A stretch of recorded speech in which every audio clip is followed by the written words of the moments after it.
Hello everyone, so this past weekend I decided to listen to Britney Spears' discography, and I thought that it would be very fun to talk about my thoughts on each album, and at the end I'm going to rank her discography based off of my first listen. If you guys want to skip around to where I start, I will have a timestamp right here on the screen. I also have it down below in the description, as well as timestamps for whenever I talk about every album, so you guys can skip around. And now let's get into my disclaimers. Number one, this is just my opinion. If you disagree with me, that's fine. I'd like to hear your takes down below in the description. Also, if there's something I mess up, if there's more facts you want me to know so I can be educated, leave those down in the comments.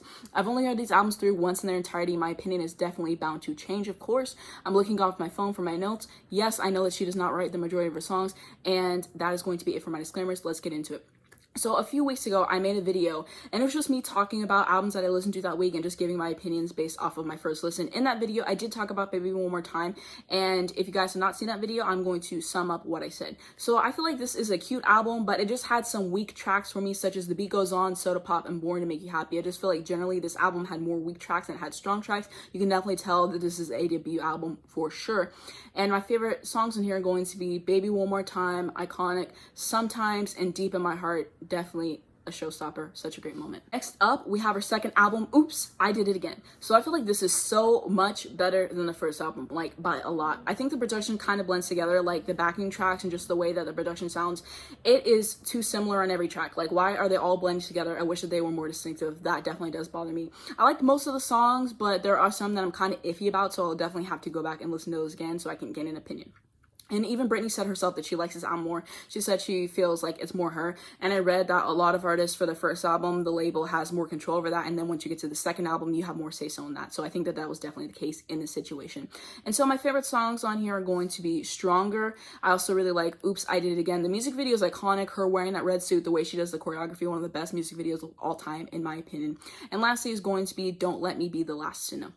Next up, we have her self-titled album, Britney, her third album. So this is exactly what I was looking for in a Britney Spears album. I love the new creative direction, and on this album, she's just saying, I'm grown now. And it doesn't feel awkward. It doesn't feel like she's struggling to find her footing. It feels like she has authority. It's fun. We have bop after bop after bop. It's so solidly consistent, and I really appreciate that. Also, the production is a lot better than the second album, so I really do appreciate that for sure. And I will definitely have to revisit the song Boys because I remember feeling kind of iffy about it, but the rest of the tracks I really love.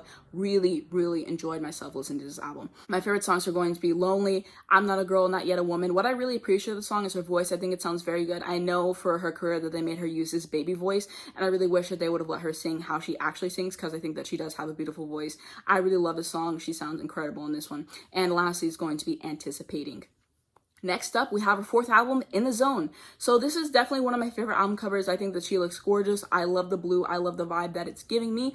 And I feel like this album is just kind of meh. For me, it just did not live up to the amazingness that was the Britney album. And there's only a few songs that I like on here, to be honest. And I feel like Madonna does ruin me against the music. Britney, she was doing really good on her own. It was just such a moment. And then Madonna comes on, and for me, she completely ruins the track. I am thankful that it's at the end of the song. So the second Madonna hops on the track, you know I will be hitting skip. It is what it is. And that's just my take on it. Maybe the more I listen to it, I'm gonna have to listen to it again, the whole thing. Maybe I'll change my mind on that, but for right now, I feel like Madonna doesn't add anything to the song. I feel like she could have been left off the track. That's just me. And yeah, so my favorite songs on here are going to be Toxic. I also really like Shadow, and I really like Brave New Girl.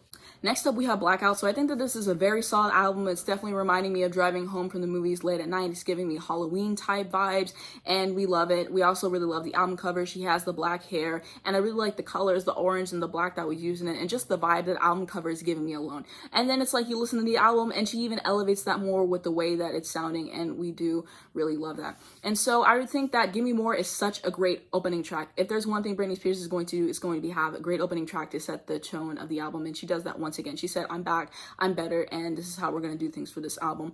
And yeah, so my favorite songs in here are going to be Piece of Me. I also really like Break the Ice, and I enjoy Everybody as well.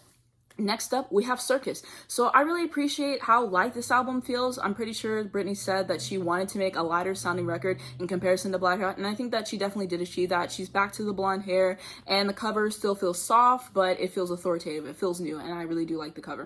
And so I think that this is super solid as an album. It was a great album to follow up Blackout with. The only song that I didn't like was Poppy. It just wasn't giving for me, but besides that, I really liked all the other songs. I feel like she has everything. She has the bop, she has Womanizer, and she has a nice slower songs like My Baby, which I read she wrote about her son. So I thought that that was really sweet.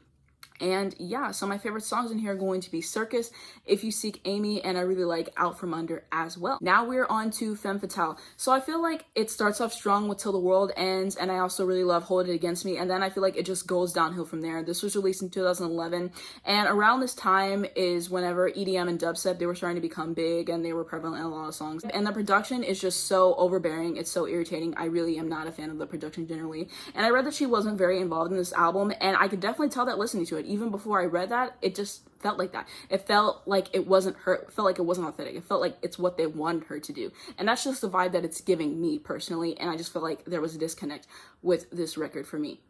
And yeah, I just didn't really like most of the songs. The ones that I mentioned, Till the World Ends and Hold It Against Me, were the ones that I enjoyed. The rest of them, I don't really remember anything. It's just very forgettable in my opinion. And next up, we have her album, Britney Jean. So this is definitely an improvement from Femme Fatale for sure. I think the production, again, overbearing, outdated. Like, can we please get some better production at this point? My favorite songs are going to be Perfume, Brightest Morning Star. What a great moment on the record. We really, really needed a song like this. I think it's beautiful. I really enjoy myself. And lastly, it's going to be Hold On Tight. And the last album in her discography is going to be Glory. So I feel like for me, this falls in a similar camp as Femme Fatale does. It just kind of bored me to tears. Everything was just blending together, and it just wasn't giving for me. I'm gonna have to go back and listen to this, and maybe I will change my opinion. I'm definitely open to that. My favorite songs are going to be What You Need, Liar, and Swimming Stars. And so that is going to be my thoughts on each individual album. Now, how would I rank her discography based off of my first listen only? So my favorite album so far is Britney. That was just the moment. Plain and simple. Next up, we have Blackout. After that, we are going to have Circus, and then Oops, I Did It Again, followed by In the Zone. After In the Zone, I'm going to say Britney Jean, and then I will say Glory, and then Femme Fatale. Femme Fatale and Glory might switch. Like, I don't really remember how I feel about those two, so I'm going to put Glory up now, and I'll have that next to me on the screen right here so you guys can see, and that's going to be it for how I'm feeling. Forgot to add that for every single album, I did listen to the deluxe version if there was one, which I'm pretty sure there was one for most of the albums because that's what was available to me in Spotify, so I'm sure that that definitely sways my ranking for sure, because definitely for Glory and Femme Fatale, they ran so unbearably long, and I feel like if I didn't have access to the deluxe ones and it was just like they showed the standard ones too, then my opinions would change. But yeah, I did listen to the deluxe because that's what was available to me, and I just wanted to put that in the video. And I'm just wondering how much of a role her conservatorship played in these last three albums particularly. I feel like when I was listening to her discography, it just felt like we were getting less and less of her and more of what they wanted her to do, and maybe she's more involved in these albums than I would think, but that's just the vibe that I was getting. I'm wondering how much her conservatorship played into this, into everything. And speaking of that, I did want to say Free Britney. This situation with her conservatorship, she just deserves to be free. Like, it's terrible what they're doing to her. She needs her freedom for sure. And there is a documentary out about her. I have not watched it yet, and I am planning to though. I have a link down below in the description for you guys to educate yourself on the situation. And yeah, that's going to be my thoughts. I'm excited to listen again to this discography and see how I feel about it. Like in a few weeks or like in a few months, I will come back and make a video talking about my updated opinion, or I will like have a pinned comment or something down below and just talk about what my feelings are and everything. And like I said, I would like to be educated more about her career. I want to know more about her career and how everything plays, and I think it's really interesting getting to know someone's discography, but then also knowing what they went through in their personal life. I think that that helps a lot, so I want to learn more about her. Give me some facts. If I got anything wrong, let me know. I would like to educate myself on everything. But yeah, that's going to be it for the video. If you guys did enjoy it, please just leave a like. If you want to see more videos like this, it really helps me in the algorithm if you do so. Also hit the subscribe button right down below. If you hit the bell next to that, then you will get a notification to your phone every single time I post. I also do have a second channel, first link down in the description for you guys to check out. I also do have a Twitter and Instagram for you guys to follow me on, as well as some information to help people out on death row. And there has been a rise in Asian hate crimes due to the pandemic and everything, and I'll have some information to educate you guys on the situation and everything, and if you can help, then there's information for that as well. And if you guys have any other links for me to put in my description that can possibly help people, please let me know and I will add them, because that is one of my goals for this channel. But yeah, that's going to be it. Thank you guys so much for watching this video, and I'll see you in my next one.